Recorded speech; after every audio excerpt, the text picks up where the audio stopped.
wageni wote, our Governor Kisii. Kwa majina naitwa Mary Nungu. Mimi ni mfanyakazi hapa.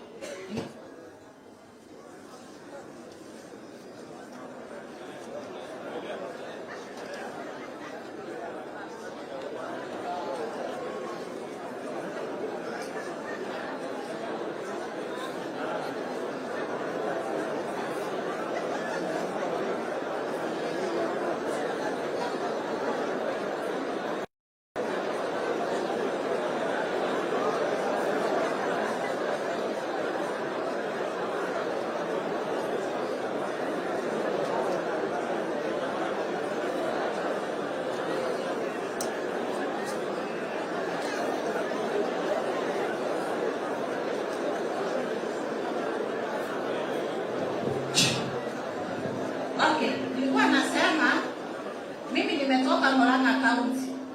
Sisi tunafanya kazi hapa. Mimi ni mfanyabiashara, mtu wa jua kali. Wa Excellency, ningekuomba kama unaweza saidia wa mama boga, watu wa chini, na that's why tuliunga bottom up. Sababu hata sisi wenyewe ni watu wa chini, tunataka utuinue, utupeleke hapo juu. Shida ya kusema hapa tunafanyia kazi kwa jua kali. Si ati ni kwa duka. Kajo bei iko juu, maisha iko juu, kila kitu iko juu, na hapo unanyeshewa. Wakati unakata hiyo ticket ya kila siku tunakata 100 ama 50 bob kama unaweka vitu kidogo. Umeleta vitu hujauza, lakini kajo akikuja lazima ukate. Our Excellency, ningekuomba kama unaweza kutoa hapo chini tupeleke vitu kidogo. Sababu sisi ni watu wa chini. Sina maana. Thank you. Asante sana Samson Mugaka. Baada ya Samson Mugaka tumpata Nelson Ombati, bodaboda operator. Thank you. Your Excellency, the Deputy President of Kenya, Honorable William Samoei Ruto. Mama amesema wacha tumuulize maswali kidogo. Tafadhali mama. Mama Mary. Kidogo.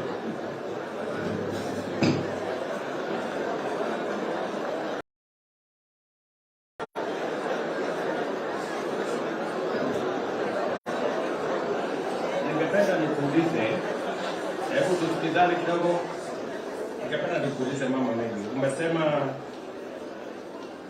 council inawalipisha shilingi 50 ama 100 kwa siku. Ni services gani council inakupatia ndio wakulipisha hiyo shilingi 50?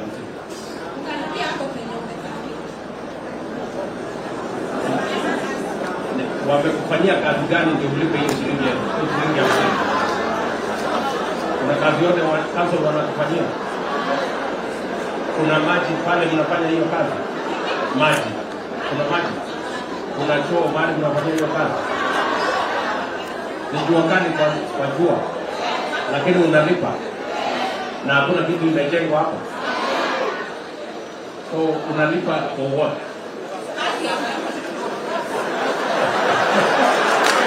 Asante. Shukrani.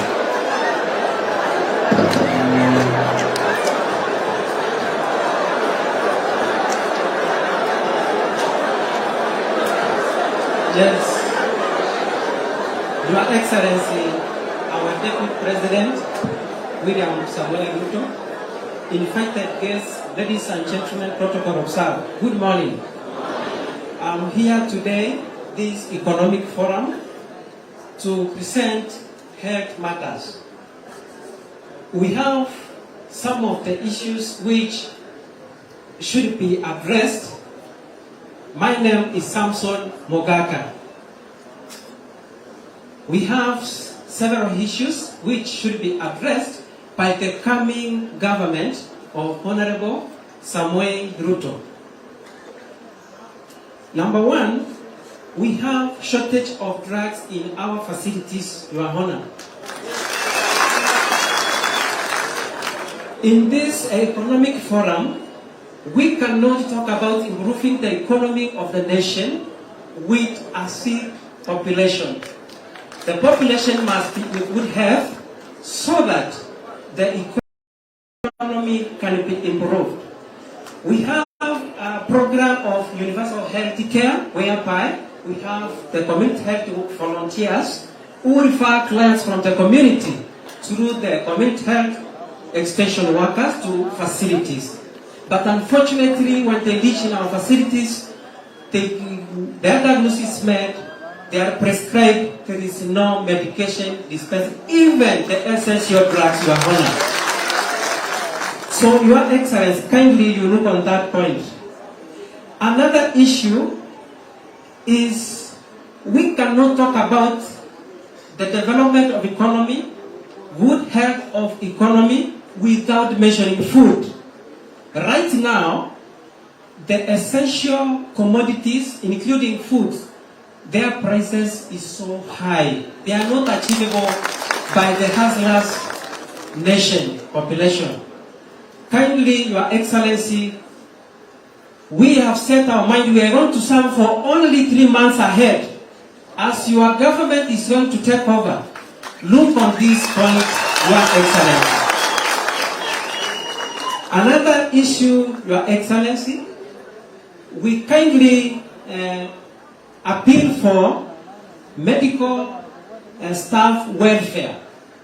In this case, you see, currently we experience frequent strikes in our health sector across all the nation in different counties. This is because there is no proper structures which are employed to make these staff members to be comfortable wherever they are working. Therefore, we request your government to have a community, to have a commission which will manage this welfare of healthcare workers. Another issue, Your Excellency, I talk about working condition in our different health facilities. Kindly, your government, if they will consider improving this working condition so that the healthcare workers are motivated in that they have a peaceful mind to attend to their clients, and in this due course, a good diagnosis will be made, the proper medication will be prescribed, and we will improve the health of our people so that our economy will as well improve. Thank you, Your Honor.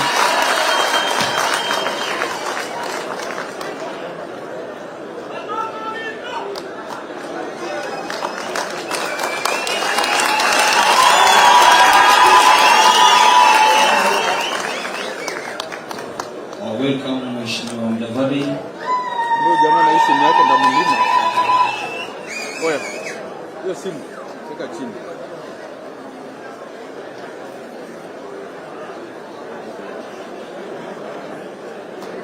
Basi asante sana, karibu sana Mheshimiwa Mdavadi. Sasa tunaelekea kwa sekta ambayo imekuwa kwa haraka sana nchini Kenya.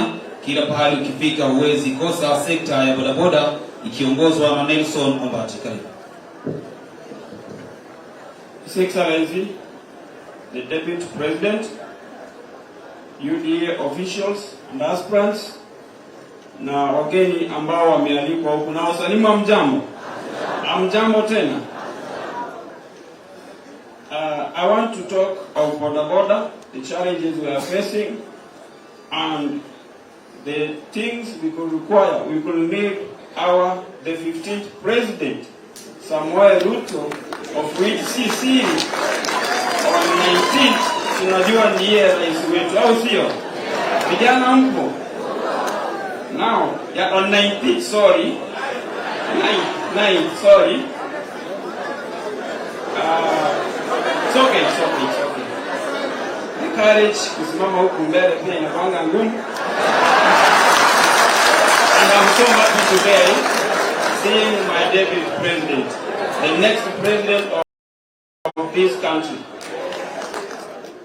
Mheshimiwa, tungeomba sisi kama sekta ya bodaboda tunapitia mengi, mostly accidents, mambo ya NHIF tafadhali tunakuomba kama rais wetu ambaye tunajua wewe ni rais already, Mungu amekupaka mafuta.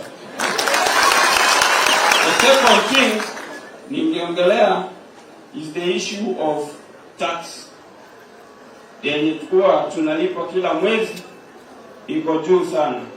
Tungeomba ukiwa rais upunguze, ya kwamba sababu ni ya kwamba sisi ni vijana ambao tunajitegemea, tuko na familia, pia tuko na watoto tunapeleka shule. The tax we reduce kama president wetu. The third thing I'm going to speak is about the bottom-up approach, ambayo I have seen the sector, most of the people from UDA wameanza. This is about coming up with circles ambayo tungependa sisi kama watu ambao tunajitegemea, ukiingia kama rais, you support us so that to move maisha yetu nazi ionekane kama Wakenya wengine. In this bottom-up approach, I want to take this opportunity again to thank wale viongozi wote wa UDA ambao wameanza kuonyesha ya kwamba the government that inaingia next ina uwezo na hii system yao. My area MCA aspirant PMM ametusaidia kufungua sako, and this is the same method we want all the aspirants wako UDA use the same criteria. Kindly I'm requesting you help these guys who are boda. Sina mengi ya kuongea, na shukuru na nasema asante kwa wakati huu. Yes. Right? Yes. Umesema kuhusu accidents na NHIF. Yes. Ungetaka ifanyike nini kwa mambo ya NHIF? Tungeomba serikali itupe cover za NHIF, utufungulie sisi, hata mkikava mwaka moja tutashukuru. Kwa sasa mnalipa pesa ngapi kwa NHIF? NHIF tunalipanga 500 mheshimiwa kwa mwezi. Kwa mwezi. Yes. So kama kungekuwa na njia ya kupunguza pengine kama mtu half. We are requesting. Acha nikuulize. NHIF kama uko na cover, ukipata ajali unatibiwa hospitali kutumia hiyo kadi ya NHIF? Yes, we do this. Very good. Na jambo la pili umesema kuhusu tax. Yes. Mnalipa tax kama pesa ngapi kila mwezi? We pay 300 per month, of which kwa boda 300 shillings. Yes, every month. Every month. Mnalipa wapi? We county level. Hiyo ni sticker huwa tunapewa ya kutembelea kila mwezi. 300 shillings. Yes. So ungependa review? Yes. Yes. Hiyo tax. Ite chini kidogo. Jamani mstake mbona sisi tunachi. Na jambo la tatu umesema kuhusu sako. Yes. Sako inawasaidia kwa njia gani? This one unite us mheshimiwa, pia inatusaidia, tunakopa loans, tunafanyia biashara apart from boda. Some of us tuko na biashara zingine mheshimiwa, na sasa hivi ukiangalia boda yenyewe tumekuwa wengi. We need 6 circles tupate loans, tufungue hata biashara zingine. Asante sana kwa maombi. Asante sana. Tutaenda kwa wakulima wa majani chai. Nitamwalika Maxwell Magoma aje aongee kwa niaba ya wakulima wa majani chai.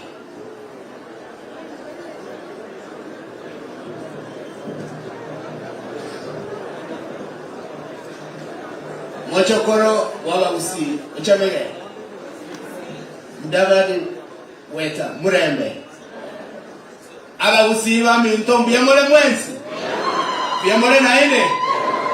Now I'm representing the KTDA. It's basically a bottom-up concept. I do not understand why most people don't understand this term. What we require in the tea industry is the feeder roads to be done well. Another thing we want to have as many buying centers whereby the government puts its hand and very close to one another, so that our mamas and the fathers do not carry tea in long distances. Another thing we require is tea extension officers. The economic way of farms have become too small, so we need to change the way we farm. The extension officers can be able to assist us to get quality, and they can be able to assist our farmers to be able to change their way of farming.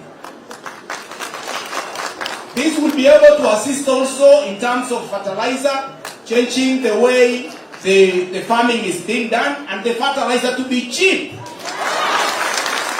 It's extremely expensive, Mudavani.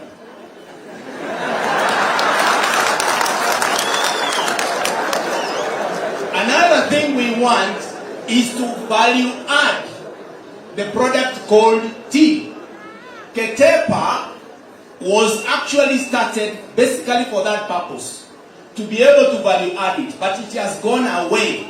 It's no longer buying the KTDA tea, it's instead buying the multinational tea and mixing with the first product of KTDA farmers. So we need Ketepa to come up with a brand which is basically for KTDA, having a picture of a mama, very poor. When the Mzungu sees that product, he buys. The auction in Mombasa, it is owned by only one person called Yeta. I wish it can also have the competition. Competition is healthy. Now, within this auction place in Mombasa, tea is bought in a funny way. We need it to be done this way, scientifically. Let us have blind testing, so that when somebody is testing, he does not get to know hii chai imetoka wapi. Saa zingine chai inatoka Kisii, inafikiriwa hiyo sio chai nzuri. So we don't get that best price as others get. Then, why should Kisii people have 5 bob, 7 bob, whereas others have 50, 40? Kindly, Your Excellency, I know you are winning this thing, brother. Come up with a stabilization fund. Hii ndio itasaidia wakulima wakati kama mvua ilikuwa mingi ya mawe ama kiangazi ilikuwa, ndio wapate pia bonus kuendelea kwa shamba. So we need that stabilization fund to enable us to get a good bonus. Sindio? Then we also want you to invest in the Tea Research Foundation. The reason why we want that Tea Research Foundation to be there is climate change. Na hii climate change imesumbua in terms of rain regime. Ni afadhali tukue na clones zingine zile ziko resistant.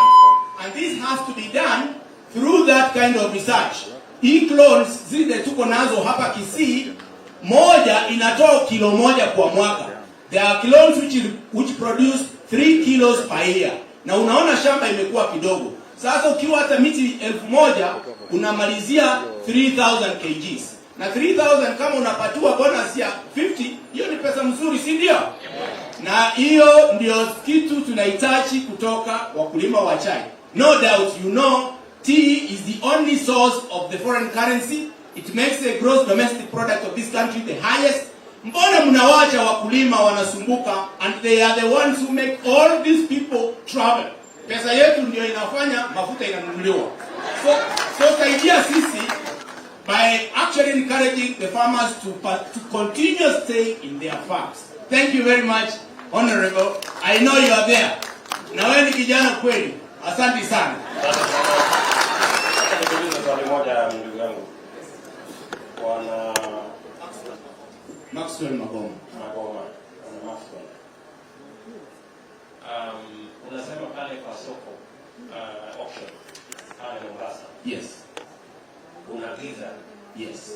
Na unataka kuwe na mwangaza ndio ijulikane hiyo auction inafanyika kwa njia gani? Pale Mombasa ndio iko maneno. Ile chai inakuja pale ingine inajulikana offhand na ingine haijulikani.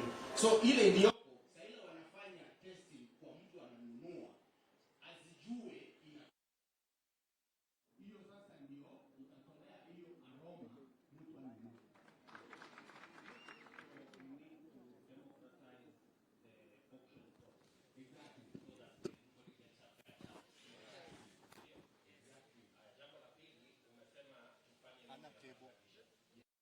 Kwa sababu ile auction tunauza in bulk. Yes. Na hatupati ile bei ya sawasawa ambayo inapatikana na wale wanafanya value addition, na wale wanafanya value addition hawana chai. Ndio. Na wanafanyia sehemu zingine. Ndio. Haifanyiki Kenya. Haifanyiki Kenya. Hiyo value addition mnataka irudishwe ifanyike Kenya. Ndio. Ndio adili mbaya wetu kabisa ipate pesa ya kuwainua. Asante. Exactly. Thank you. Asante sana. Tutaenda kwa sekta kubwa kabisa ambapo kila mmoja akitoka Kisii huwa anabeba mzigo huo, ni mzigo wa sugarcane. Sisi tukija kutembea huwa tunabeba sugarcane tukienda nazo kule Nairobi kupelekea familia. So nitamwalika Zakari aienda, alafu kwa sababu hii sekta ni kubwa atasaidiwa naye Sagero ili waweze kuchukua dakika moja moja kila mmoja. Thank you. Mheshimiwa Deputy President Bwana William Samoei Ruto na wenzako Bwana Mdavadi, Bwana Weta na the incoming governor. Sugar is sweet, but it has bitterness. Sugar is sweet, but it is bitter. When I talk about sugarcane, you know very well Kisii County, there is sugarcane with the neighboring constituencies of Machoge, of Bogirango, and Bobasi. There are areas which you can grow sugar, even Bonchari. Mtukufu Rais ambaye anatarajiwa, this sector has been for a long time not taken serious in Kisii County. Our Ebo Mzee, who was a former prime minister, even his brothers in Migori County and Homa Bay, they are languishing. And let me tell you, they will not give him votes because of sugar. I assure you, because of sugar sector. Why am I saying so? Sugar cane farmers are really suffering. Why? Why are they suffering? They are suffering because of importation. Day and night. Why do we import sugar from Uganda? Why do we import sugar from Mauritius? Why do we import sugar from Brazil? Why can't you empower farmers in Kisii or in Western Kenya so that they can be able to grow cane? And again, there are so many gates coming with the cane from outside, even from Somalia. Now, what am I saying here is that cane growing is one of the crops which is highly taxed. My brother Wetangula, my brother Mudavadi, you know very well. Because your people are also growing cane. This cane is highly taxed. As I'm talking, many farmers don't get their prices as required. And in so doing, our farmers today, if you take a boda and then just you feel that you are just a person who's not known, just where over to jacket, uende uone kama wamama wanasumbuka, wanabeba miwa on their shoulders, you can cry, my brother. Why can't farmers be given some loan so that they can buy tractors? Why can't farmers be given some money so that they can be empowered to grow cane, so that they can even buy fertilizer? They are not given fertilizer. And in so doing, my friends, saying that if we are empowered, cane in Kisii will be of great benefit. And in so doing, our governor, the current governor, promised Kisii County, where there is Nyangweta Forest, there was supposed to be a factory. It is now 10 years. Members, 10 years. There's no factory. Something, I don't know, some funny kind of muhindi amekuja anajenga factory. Hakuna factory huko Nyangweta. So if you take responsibility, if you take the mantle of this government, and we are sure you are going to be a president, please see into it that there's a factory. And also with this one here, we are sure that we shall be somewhere. We need a factory in Kisii County at Nyangweta Forest. Thank you very much.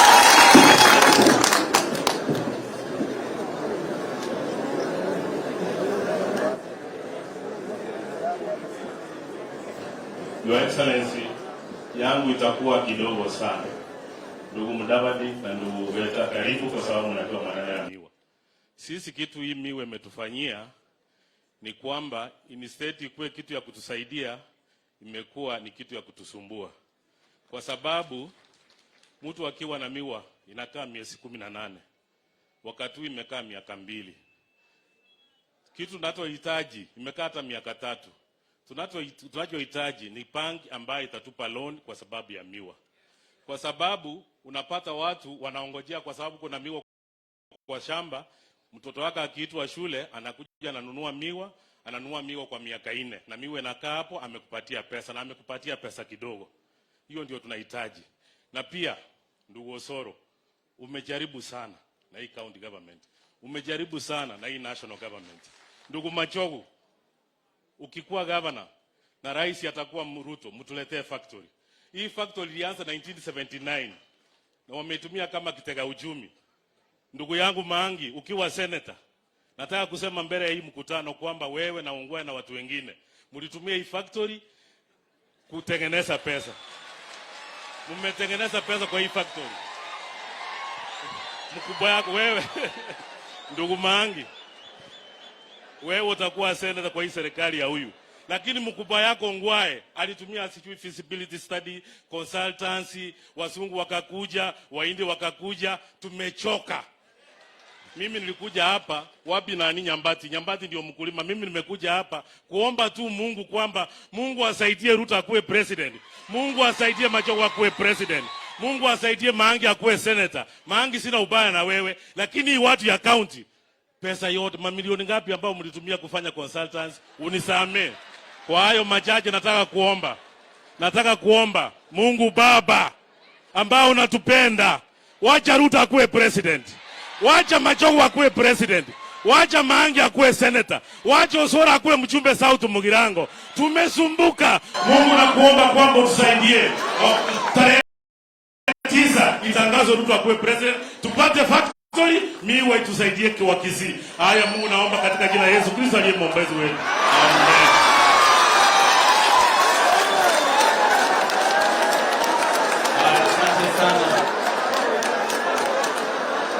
Sana. Kwa sasa tutaelekea kwa sekta nyingine tena ambayo pia vile vile iko na watu wengi zaidi, sekta ya mitumba. Tutampata mwanadada Jane Matiaba, sekta ya mitumba ambayo iko na watu wengi zaidi. Pia vile vile baada ya sekta ya mitumba tutaingia sekta ya entertainment ambao tutamwalika Robert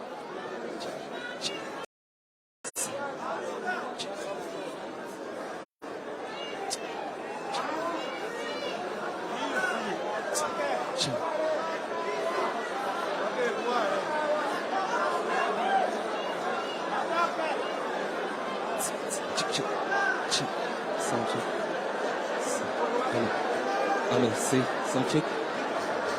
Yes, some check.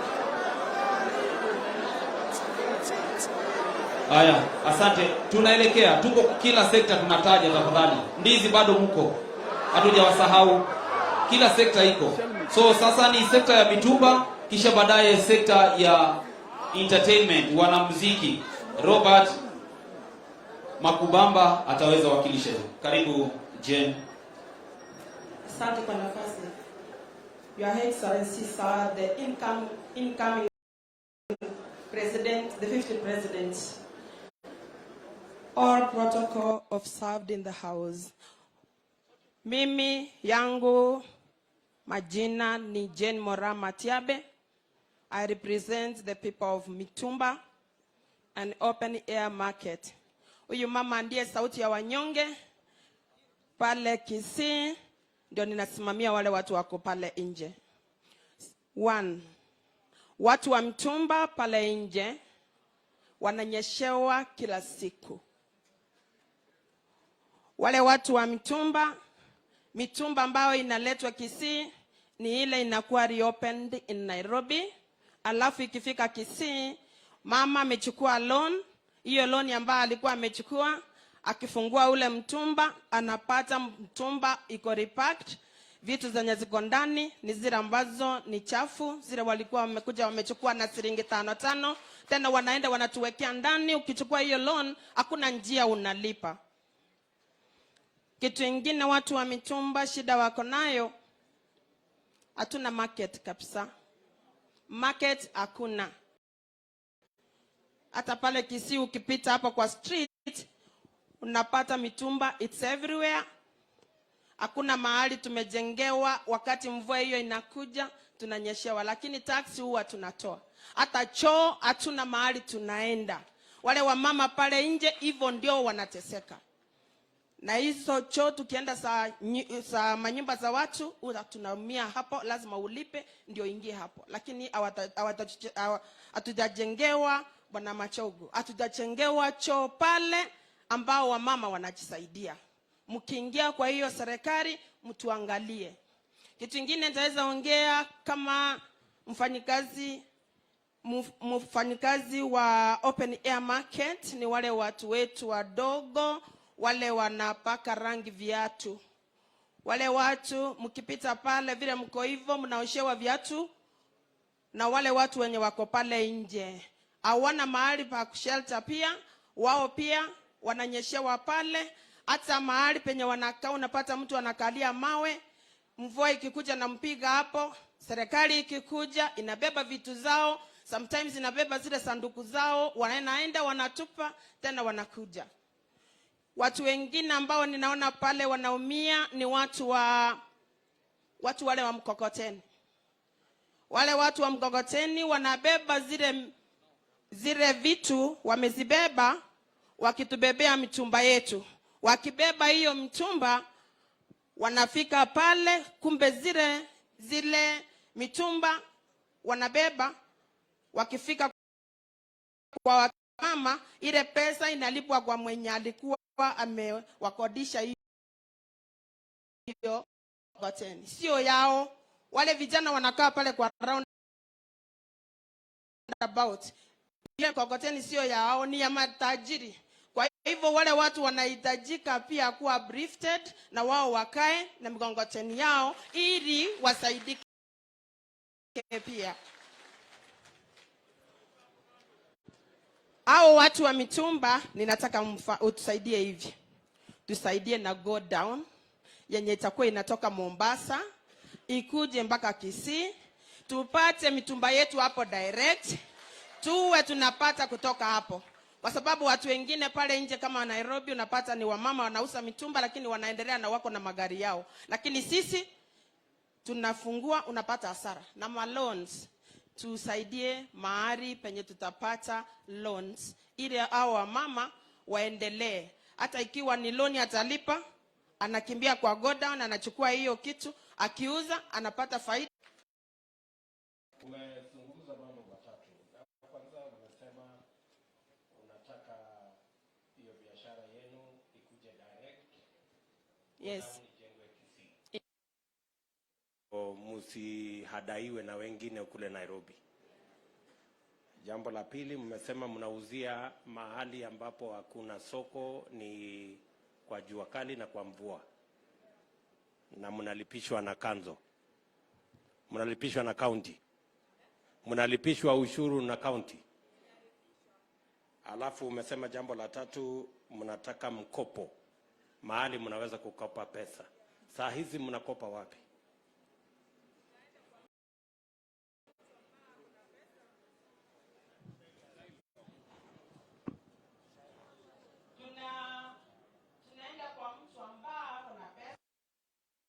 Tupea. Kwa Silok ndio tunatoa hizo pesa.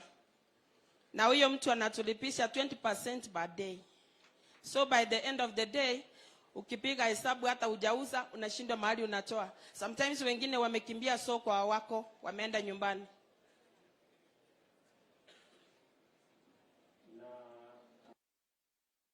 Kwa sako yenu, mumefikiria vile ya kuanzisha sako yenu?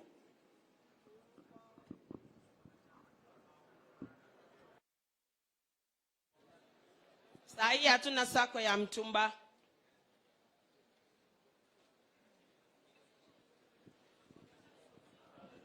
Yes.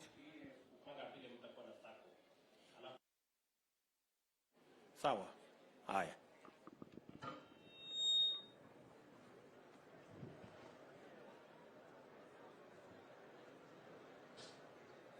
Digarambe, digarambe, digarambe.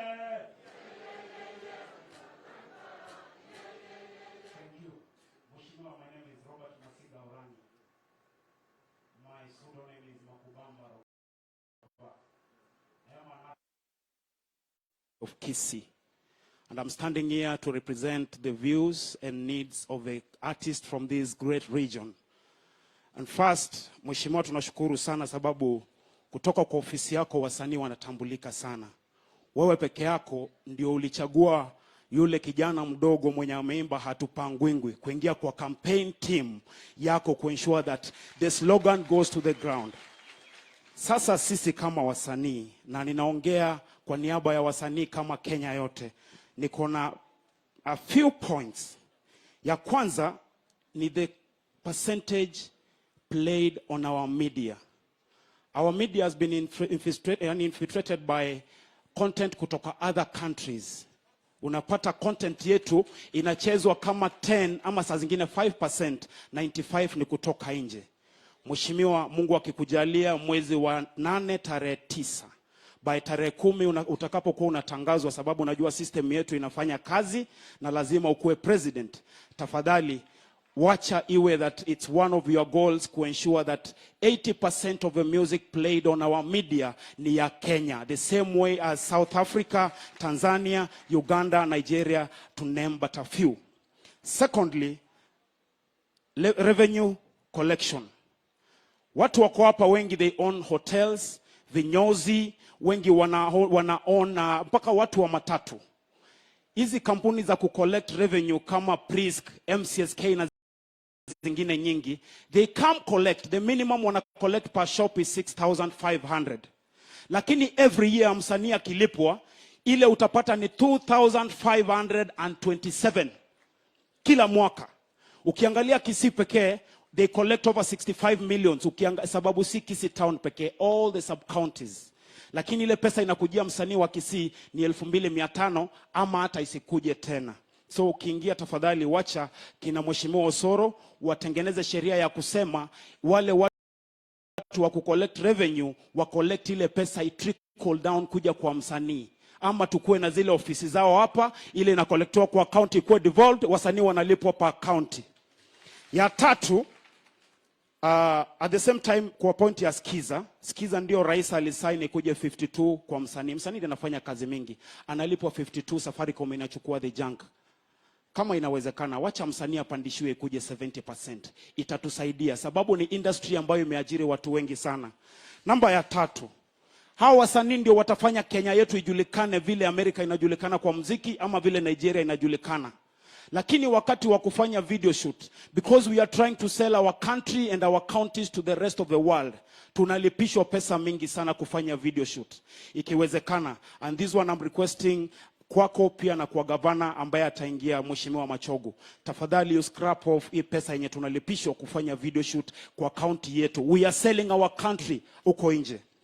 Namba ya 4, kuna zile pesa zenye watu wanalipa wakati wa kufanya road shows. Utaitisha maybe wewe kama msanii ndio unatumika kufanya product activation. Lakini wakati there is a product inakuja kuuzwa Kisii, they want to conduct a road show, utaanza kulipishwa track ilipiwe pesa yake kando. Ile fly yenye unaenda kupatia mtu ilipishwe pesa yake kando. Wewe kama msanii unafaa ulipishwe pesa yako kando. Kuna nema, there are so many pesa zenye zinakatwa hapo. Mpaka mtu mwenye anataka kuactivate product Kisii anaogopa kukuja sababu ya hizo pesa mingi. If there is a way that we can devolve this and then all the money ziwekwe under one docket, mtu akilipa mara moja analipa, itasaidia sana. La mwisho, Mheshimiwa Rais mtarajiwa, sisi kama wasanii wa Kisii naweza sema ni kama tuko marginalized kidogo, na ningeomba kwa unyenyekevu, we have done music, we've stood with you since 2013. Personally, mimi tumepatana na wewe mara mingi kwa events. Ningeomba that kuna wasanii wana kipaji sana na wanakusupport sana. If it is possible, and I know it's in your ability, we be included in the presidential campaign team. So that wakati watu wanakutangaza hapa, niko hapa, kuna kijana anaitwa Ashur na kuna wasanii wengine wengi. Pia sisi, sababu wewe unainua mahasla, pia sisi tuinuke sababu we have a lot of people wanatufuata kutoka nyuma wenye wanakula nyuma yetu. Waweze pia kukula kutoka kwa usanii. Erewu yako sere wewe. Thank you so much Mheshimiwa. Alafu Mheshimiwa, for your campaign please, mtaniruhusu edageke ya mateko nyare kana? DJ, guza tu dakika moja, just a minute. Kama itakuwa your official campaign song, nitashukuru. Utakuwa umeniinua, utakuwa umenisaidia. Ma DJ twende kazi. Weka maboka abere igoro. Nataka tupige vile tulifanya, si ndio? Twende! Twende! Uongozi Kenya minina sababu za kusema uongozi. Ni viongozi wanaopenda amani nchini Kenya. Ni viongozi wanaopenda kila mtu nchini Kenya. Wanataka weka chikobi nchini Kenya. Sababu za kusema uongozi. Akina mama wasema uongozi. Asante, Mungu awabariki. Asante sana, tumpige makofi basi tafadhali. Shukrani sana. Kwa sasa tutaelekea kwa sekta ya ndizi. Tutaalika Samuel Ngaya. Sekta ya ndizi, Samuel Ngaya tafadhali.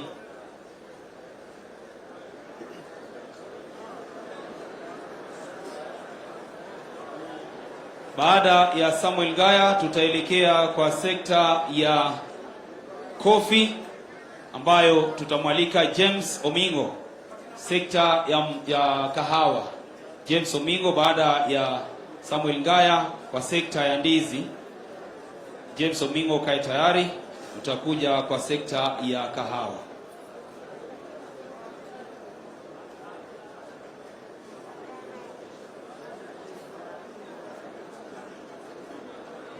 Okay, asante sana Mheshimiwa Deputy President na wale wote ambao wamealikwa hapa. Mimi ni Samuel Ngaya kutoka Umanjore Chache, na hapa Kisii. Bwana Deputy President, unajua ya kwamba mtu akitoka mahali popote akija Kisii akionekana anaambiwa ukitoka Kisii uje na ndizi. Hiyo ni kitu ambayo kimekuwa hapa tangu muda mrefu. Kwa hivyo kuna ndizi ambazo ziko Bwana President, ukitembea njia ya Sunika, ukiteremuka utaona ya kwamba kuna ndizi ambazo ziko pale ambazo bei inakuwa mbaya sana. Na ukiangalia sehemu kama sehemu za Ukole Machoge, kuna Buyonge ambayo kuna factory ambayo ilikuwa inatengwa, na hiyo factory imekaa muda mrefu sana. Kwa hivyo pale tunasumbuka sana, tunahitaji hiyo kitu ambayo itengenezwe na itaweza kutusaidia. Ili ndizi vile najua ya kwamba ndizi ilianza kutoka juu, Bloc of Kisii ni ndizi peke yake. Kwa hivyo Bwana Deputy President, kwa President, ukumbuke ndizi Kisii, Bwana Machogu, ukumbuke ya kwamba ndizi kule Umachoge vile ilikuwa na hivyo liko Maunduru huko ya kwara nyumba. Kwa hivyo tukumbuka yote tujue. Thank you very much. Kwa hiyo sekta vile vile nitamwalika mama, kwa sababu wao ndio wanaketi kwa barabara wakati wageni wanapopita kurudi area zao. Anaitwa Rose Obiri, akaweze kuongelea kwa niaba ya wale wa mama. Asante. Our incoming President William Samoei Ruto, protocols observed. Good afternoon. Mimi ningependa kuongelelea juu ya ndizi. Unajua ndizi is the main horticulture food we have here in Kisii. Ndizi kitu ya kwanza hatuna soko kabisa. Ndizi huwa zinaharibikia hapa kwa mashamba. For one, the current government ilikuwa inajenga factory ya ndizi. So hiyo ndizi hawakujenga. Then what we are requesting our coming president, kitu ya kwanza, tunataka hizi ndizi zetu zikuwe preserved, in that tutengeneze crips, tupate like now Sunika airport haifanyi kazi. Hii ni chakula yenye inaharibika kwa haraka. Kama ni uwezo our airport itengenezwe so that zinakuwa flown to different countries, ndio tupate so that we can get tupate faida. Without our airport Suneka, chakula zetu mingi zitakuwa zinaharibika, including nyanya, sukuma wiki. Wakisii sisi ni wakulima hodari. It's only that hatujakuwa boosted, uplifted up.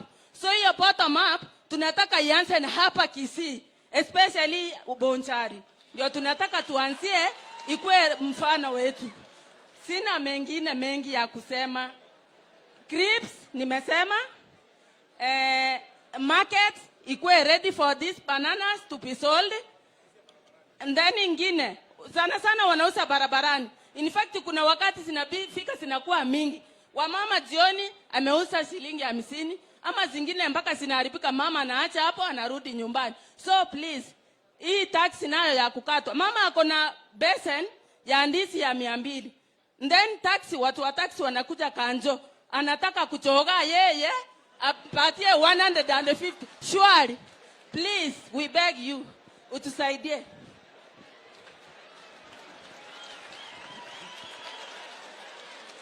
Aya, asante sana. Sasa tunarudi kwa yule wa kahawa, James Omingo. Coffee, James Omingo tafadhali. Julius Omingo. Julius Maganga, Coffee sector. Oganga. Sawa, asante.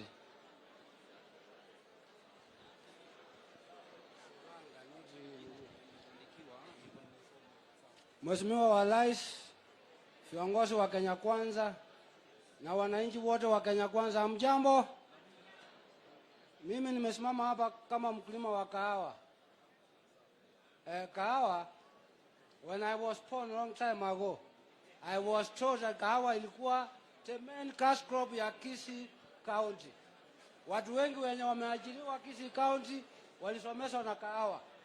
Lakini tukifika saa hii mwenzangu wa kwanza alisema kuwa Mashamba yetu yamekuwa madogo sana.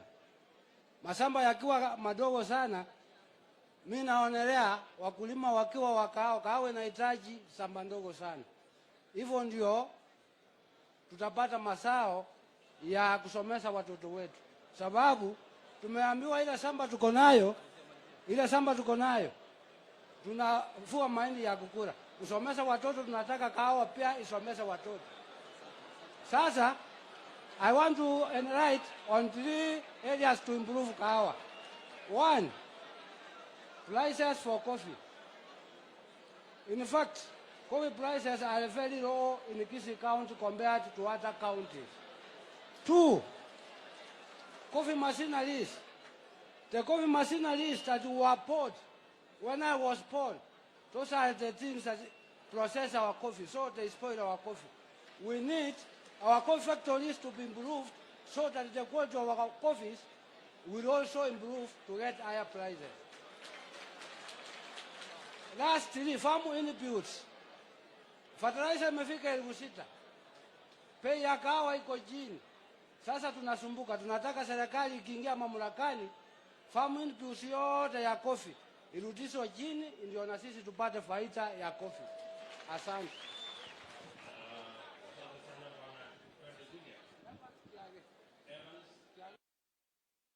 Bwana Evans, umesema ya kwamba mashamba inazidi kuwa ndogo, sio? Na unasema bei ya kahawa iko chini. What prices are you saying? Ni price gani? Ilikuwa pesa ngapi? Imerudi chini pesa ngapi? Unajua kama saa hii tukiangalia market all over Kenya, hapa kwetu tunapata iko chini. Hata hiyo Ebu sema tena. We get 60 to 70 per kg. But when you go to other areas like Kikuyu, tunasikia iko 200 per kg. So we want to balance. What kind of machines are you talking about? Processing machines. Sisi zilijengwa na mababu yetu ndio inatumika mpaka saa hii. Na saa hii technology imekuwa improved. We want modernized machines so that our quality will be best. Okay. Inputs, like fertilizers. Yeah. Fertilizers imeenda juu zaidi na price iko chini. Sasa si unaona fertilizers tulikuwa tunanunua kwa 3,000. Sasa hivi 6,000. Double. 6,000. Tunataka ipunguzwe. Pia kuna madawa ya kuweka kwa kahawa. Pia yapunguzwe sababu yameenda juu. Asante pia. Asante. Tutulie kidogo. Niwasalimie kwa jina la Mungu. Hamjambo. Kwa majina mimi ni Rafael, kijana ya Julius. Mimi ni sekta ya kahawa naongelea sana. Hapa wote ni wakulima wa kahawa. Mtaweza niruhusu tu niwaulize. Si kuna mzungu ananunua kahawa hapa? Huyu mzungu si analeta pesa mzuri? In fact huyu mzungu anafaa kuongojea uko Nairobi Coffee Exchange. Si hapa akikuja hapa tumefunga mafactories. Mafactories hapo ndio tunafaa hizo factories maintain tupate kazi sisi kama vijana. Si mzungu akuja hapa ground kununua kahawa kwa gorogoro ati kilo ni 50. Please, kama ukiwa kwa serikali yako mzee Dr. William Samuel Ruto, hiyo serikali yako itusaidie. County ndio wamempea hiyo permit ya kufanya hiyo biashara. Tumeenda tumeulizia hata kama kwa Minister ya Agriculture ya Kisii County. Ni nini? Mbona sisi kama vijana watupe hizo permit na sisi tununue hiyo kahawa kama huyu mzungu? Si mzungu angojea huku tumchukulie kahawa. Sasa mbona sisi tutununue kutoka hapa chini na sisi tupate mkopo, tutoe mkopo kutoka huko, tununue hiyo kahawa tufanye nini? Tumuuzie hata sisi atupe hiyo faida. Hiyo ndio majaje tu nayo. Na hiyo mambo ya fertilizer imeenda juu. wakulima wa Kisii hawana pesa. In fact, wakulima hatuna pesa ya kununua inputs. Mbolea kama ni NPK saa hii ni 6550 saa hii. Na kama ni madawa nayo pia yanafanya nini? Yameongezeka. Wakisii wengi hawafanyi. Kuna Kisii Plant Association wametengeneza, wako na sako, ndio wamesaidia sana tusonge. Vijana wameingia mambo ya kahawa sana. Asanteni.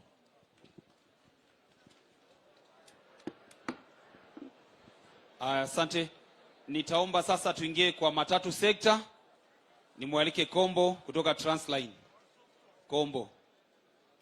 Matatu sekta tafadhali.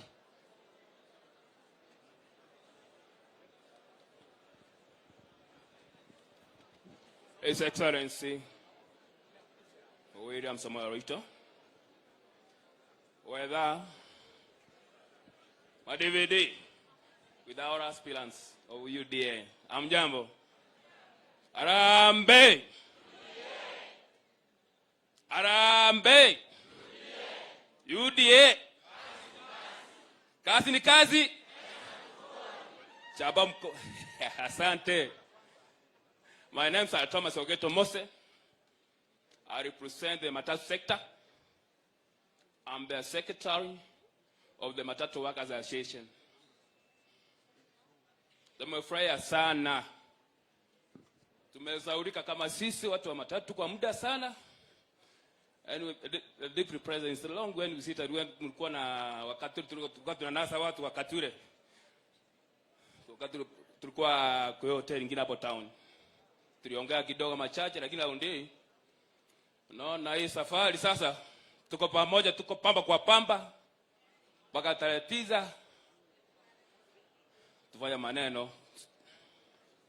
Anyway, this I'm here have some nataka kuna kitu nataka kuambia kutusaidia kama sisi. We have some challenges kama sisi watu wa matatu kwa hii barabara zetu from our main stage all the way to Nairobi to Mombasa. Sana stage yetu ni ndogo within Kisii County, Bwana Machogu. We don't have some offices in town. Others we are just operating from kutoka kwa nyumba unakuja kudumzigo na pepe unapikiwa kwa nyumba ya kazi unarudi kwa ofisi. Mambo ya roadblocks kutoka hapo mpaka Nairobi. Darmeni. Mkiingia kwa serikali punguza hiyo barabara tukua tunapata wawili watatu, matao station kwa barabara ni mingi. And they say now it was a great move to introduce this NTSA to our matatu sector. Kuna vitu zingine wanatoa watuzuie kidogo. Unajua binadamu sio binadamu wote sio sawa. Kuna mali unakosea wanapunguza tena, kuna zenye kuenda kulipa hiyo mafaini hata nini wapunguze tafadhali. Na hao watu wa matatu wenye huwa na present they request the deputy president wako na they are registered. The Matatu Workers Association is association which is registered. It has been working for 15 good years now. Sasa venye kazi unaona imeingia kidogo kidogo hii mambo ya epidemic, what have you, and you know these guys are parents, you know they need something yenye itawe na wamudu like you did in Eldoret to other guys there. Wanaweza gari mbili matatu mbili tatu yenye na generate income. Watu tunasaidiana na mtoto naye apate karo ya kuchukua mtoto wake wa shule. Kwa hiyo machaji na pia asante. Sawa. Mafuta jamani. Asante kwa kunikumbusha. Siwezi kumkaa yote jamani. Asante. Sasa kweli kabisa mafuta yenyewe jamani imekuwa gharama. Watu wa pikipiki wa barabara wamepaki pikipiki zile nyumbani. Wengine wameweka magari nyumbani juu hamna mafuta ya kusafiri kwa barabara. Inafanya hata nauri inaongezeka kwa barabara juu ya mafuta sasa. Mwenye anapata mafuta kidogo anaongeza nauri juu kidogo.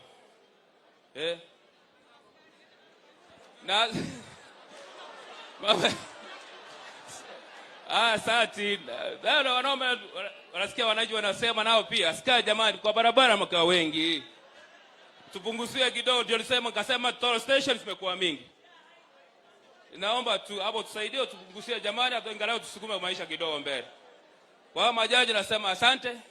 Na kwa hii safari nasema tuko pamoja mpaka kipenge ya mwisho. Tuone mpaka tumefalishwa tai. Asante. Madividi, asante tu sana. Asante sana. Tunaelekea kwa sekta ya dairy. Baada ya sekta ya dairy tutaenda kwa sekta ya avocado. Kwa hiyo dairy tunaenda kwa namwalika David Aminga. Ni sawa. Mnajua msilalamike sana. Tumeandikiwa, tuko hapa kwenu. Vile vitu vyote tunaongea ni vitu vya hapa kwenu. So David Aminga na Charles Nyambane. Your Excellency, other distinguished guests who are in, tafadhali nitaongea kwa kifupi. I will be very brief. Your Excellency, in front of you is Mr. David Monariaminga from Sensiwodi, that is Marani, in Kitutu North. Kwa sababu najua watu wetu ukisikia vile wanangungu inamaanisha ya kwamba watu wametosheka. Lakini jambo ambao ninataka kuongea, sisi kama Wakisii kuna mambo matatu ambao yametufanya kama Wakisii kuamua ya kwamba tuje tuungane pamoja na wewe ili tukufanye uwe the 50th president. Makofi kwake. Jambo la kwanza ambao limetufanya tujiunge na wewe rais. Unajua ya kwamba Wakisii naturally ni wakulima na huwa wanategemea kilimo. Wakisii ni wafugaji, wako na ng'ombe. Lakini hizi ng'ombe ambao wako nazo, wakipata maziwa, hawana soko kwenye haya maziwa yanauzwa. Kwa hivyo tunahitaji soko. Ili kikombe cha maziwa mama akiuza apate pesa ili anamsaidia tusomesa watoto. On daily pia tunataka ya kwamba wakati umekuwa president ututafutie soko, na pia ukiangalia hapa Kisii, ikiwa Mkisii ni mkulima, industries zipatikana hapa Kisii, sio kwa maziwa peke yake, hata upande kwa ndizi, ili watu wetu, vijana wetu wapate kuachiliwa hapa Kisii, kwa sababu tukiwa na industry hawatatembea. Ukiangalia hapa Kisii mahali pengine, watu wanakuja wanachukua our products, iwe avocado, iwe ndizi, wanachukua mahali kama Tika kwenye industries siko, na sisi tunapakia tu kwa hivyo. Lakini kama industries ikiingia itakuwa vizuri sana. Wakati ulikuwa kwa Ministry ya Agriculture, yale maneno tuliona ulifanya ndio yanatufanya tunaritika ya kwamba ukiwa president utafanya mengi. Lingine, kwa sababu nilitaja mambo matatu, hata ingawa sio on daily basis. Wakati ulikuwa minister ya education, Wakisii tulikuwa tunachukua watoto India mbali kusoma. You improve the sector. Universities zikawa hapa karibu. Mambo ya kuchanga watoto wetu kuenda India yakamalizika. Kwa hivyo tunajua ya kwamba ukiwa president, something what will be done. And finally, kuna jambo moja ambao kila mtu limemfanya kukufutia sana, ya kwamba wewe chochote kile unacho, hata ikawa ni kidogo, you share with those who don't have. Wengine wako na vitu vingi lakini hakuna hata kidogo, wanaangusa chini na maskini afanye nini? Apate. Lakini mheshimiwa wetu, Kila wakati tunakusikia umeenda kanisa fulani, umeenda harambee fulani, na wanaanza kulalamika. Kwa nini kulalamika? We need to share with the poor. Hata Biblia inatuambia share with the needy. Kwa hivyo tunashukuru na tumeamua kama Wakisii ya kwamba tutakufuata. Shukrani, ni hayo tu. Asante sana. Sasa tunakaribia kumaliza.